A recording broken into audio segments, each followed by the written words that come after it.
ఏలూరు జిల్లా బుట్టాయిగూడెం మండల కేంద్రంలో ఉద్యోగ, కార్మిక, రైతు ప్రజా సంఘాల ఐక్యవేదిక ఆధ్వర్యంలో దేశవ్యాప్త సార్వత్రిక సమ్మె నిర్వహించారు. ఈ సందర్భంగా సిఐటియు జిల్లా అధ్యక్షురాలు ఎం నాగమణి, రైతు కూలీ సంఘం మండల నాయకులు కారం రాఘవ, పివైఎల్ నాయకులు తగరం బాబురావులు మాట్లాడుతూ కేంద్రంలో బీజేపీ ప్రభుత్వం వచ్చిన తరువాత కార్మికులు స్వాతంత్ర పోరాటం అనంతరం పోరాడి సాధించుకున్న 29 కార్మిక చట్టాలను రద్దు చేసి 4 లేబర్ కోడ్లను తీసుకురావడానికి తీవ్రంగా వ్యతిరేకిస్తున్నామని అన్నారు. బీజేపీ ప్రభుత్వం లేబర్ కోడ్ల గొప్పవని ప్రచారం చేయడం కోసం కోట్లాది రూపాయలు ఖర్చు పెడుతున్న ప్రజలకు ఉపయోగపడే అంశాలు ఏమీ లేవని అన్నారు. గ్రామీణ పేదలకు పని హక్కుగా ఉన్న మహాత్మా గాంధీ జాతీయ గ్రామీణ ఉపాధి హామీ చట్టాన్ని రద్దు చేసి విబిజి రామ్ జీ పథకం స్కీమ్ పెట్టారు. దీన్ని వెంటనే రద్దు చేసి మహాత్మా గాంధీ జాతీయ గ్రామీణ ఉపాధి హామీ చట్టాన్ని కొనసాగించాలని, 200 రోజుల పనిదినాలు కల్పించాలని, రోజు వేతనం 600 ఇవ్వాలని ప్రభుత్వాన్ని డిమాండ్ చేశారు. ఈ కార్యక్రమంలో సిఐటియు మండల కన్వీనర్ తెల్లం రామలక్ష్మి, ఐఎఫ్టియు నాయకులు కె మారమ్మ, తామ ముత్యాలమ్మ, వ్యవసాయ కార్మిక సంఘం మండల నాయకులు ఉడతా వెంకటేష్, సుజాత, సీత, పోచమ్మ, అనురాధ, భూదేవి, ఆకాశమ్మ తదితరులు పాల్గొన్నారు. ఈరోజు పంట పండించేటువంటి రైతాంగం ఈరోజు అప్పుల పాలైపోయేటువంటి పరిస్థితి ఏర్పడుతుంది. కాబట్టి ఈ విధానాలు మంచి పద్ధతి కాదు. కాబట్టి వాటిని అన్నీ వెనక్కి తీసుకొని భారతదేశంలో ఉండే రైతాంగాన్ని కాపాడాలని మేము ఈ సందర్భంగా డిమాండ్ చేస్తున్నాం. ఈరోజు దేశవ్యాప్తంగా కార్మిక, రైతు, వ్యవసాయ కార్మికులు కూడా దేశవ్యాప్తంగా సమ్మెకు పిలుపునివ్వడం జరిగింది.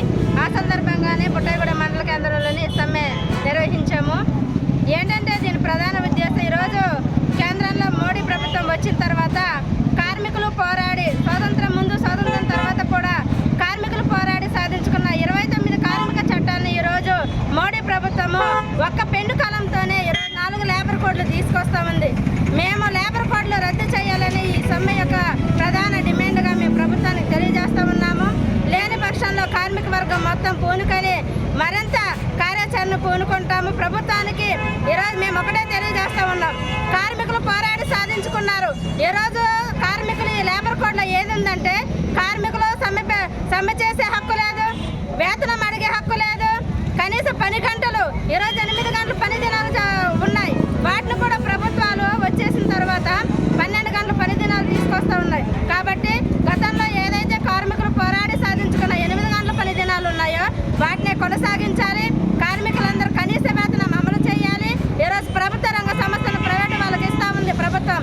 ప్రభుత్వ రంగ సంస్థలను కూడా బలోపేతం చేయాలనేసి మేము ప్రధానంగా డిమాండ్ చేస్తూ ఉన్నాం. బాబురావు, ఈరోజు దేశవ్యాప్తంగా జరుగుతున్నటువంటి హక్కుల కోసం జరుగుతున్న సార్వత్రిక సమ్మె ఏజెన్సీ బుట్టాయిగూడెం మండల కేంద్రంలో ఐఎఫ్టియు, సిఐటి ఆధ్వర్యంలో ఈరోజు ఈ సమ్మె జరుగుతూ ఉంది. ముఖ్య ఉద్దేశం, నరేంద్ర మోడీ ప్రభుత్వం అధికారంలోకి వచ్చిన తర్వాత రాజ్యాంగంలో ఉన్నటువంటి చట్టాలు ఏవైతే ఉన్నాయో ఆ చట్టాలని దొంగలో దొక్కుతూ ఇవాళ ఒక నియంత పోకడగా ఈ బీజేపీ, ఆర్ఎస్ఎస్ ప్రభుత్వం పోతా ఉంది. ఆనాడు కార్మికులు సాధించుకున్నటువంటి 44 చట్టాలు ఏవైతే ఉన్నాయో వాటిని కుదిస్తూ 2019లో 4 చట్టాలుగా చేసింది. అంటే కార్మికుల యొక్క శ్రమని వాళ్ళు దోచుకునే విధంగా ఈ చట్టాలను తీసుకొచ్చారు. కాబట్టి మా డిమాండ్ ఏంటంటే, ప్రధానంగా 4 చట్టాలు ఏవైతే ఉన్నాయో వాటిని పూర్తిగా రద్దు చేసి పాత చట్టాలు ఏవైతే ఉన్నాయో వాటిని మళ్ళీ పునర్నిర్మించి వాటిని యథావిధంగా కొనసాగించాలనేది మా డిమాండ్. మొన్న ఒక మహాత్మా గాంధీ ఉపాధి హామీ చట్టం ఏదైతే ఉందో ఆ చట్టాన్ని మార్పులు చేర్పులు చేస్తూ కేంద్ర ప్రభుత్వం ఏమో 60% డబ్బులు ఇస్తుంది, పైకి ఇస్తుంది, రాష్ట్ర ప్రభుత్వం ఏమో 40 ఇస్తుంది ఉపాధి కూలీలకి అని చెప్పింది. అట్లాగే మాకేమొద్దు, మీరు కృషి అంటే మాకు రాగలబోడు తెలుసు, మీరు నిదానంగా ఈ ఉపాధి హామీ చట్టాన్ని ఎత్తేయడానికే చూస్తున్నారు. అదేవిధంగా పూర్తి స్థాయిలో ఉపాధి కూలీలకు ఇచ్చేటటువంటి వేతనం ఏదైతే ఉందో అది రాష్ట్ర ప్రభుత్వమే భరించాలి. జీరామ్జీ చట్టాన్ని తీసుకొచ్చారు, కొత్త చట్టాన్ని దాన్ని రద్దు చేసి మహాత్మా గాంధీ చట్టం ఏదైతే ఉందో ఉపాధి హామీ చట్టాన్ని అమలు చేయాలని చెప్పేసి మేము డిమాండ్ చేస్తూ ఉన్నాం. ముఖ్యంగా ఈ దేశంలో రైతులు పండిస్తున్నటువంటి పంటకి గిట్టుబాటు ధరలు కల్పించడంలో కేంద్ర రాష్ట్ర ప్రభుత్వాలు పూర్తిగా విఫలమవుతూ ఉన్నాయి. మీరు అధికారంలోకి రాకముందు ఒక మాట, అధికారంలోకి వచ్చిన తర్వాత ఒక మాట చెప్తా ఉన్నారు. అట్లా కాకుండా రైతు పండించిన పంటకి గిట్టుబాటు ధరలు మీరు కల్పించాలి.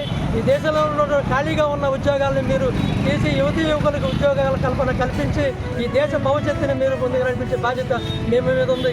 ఈ 4 లేబర్ కోడ్లు ఏవైతే ఉన్నాయో రద్దు చేయకపోతే భవిష్యత్తులో మేము ఊవెత్తిన కార్యక్రమాలు చేసి మీ మెడలో వంచేంత వరకు మేము ఈ కార్యక్రమాలు చేపడతామని చెప్పి ఈ సందర్భంగా ప్రభుత్వాన్ని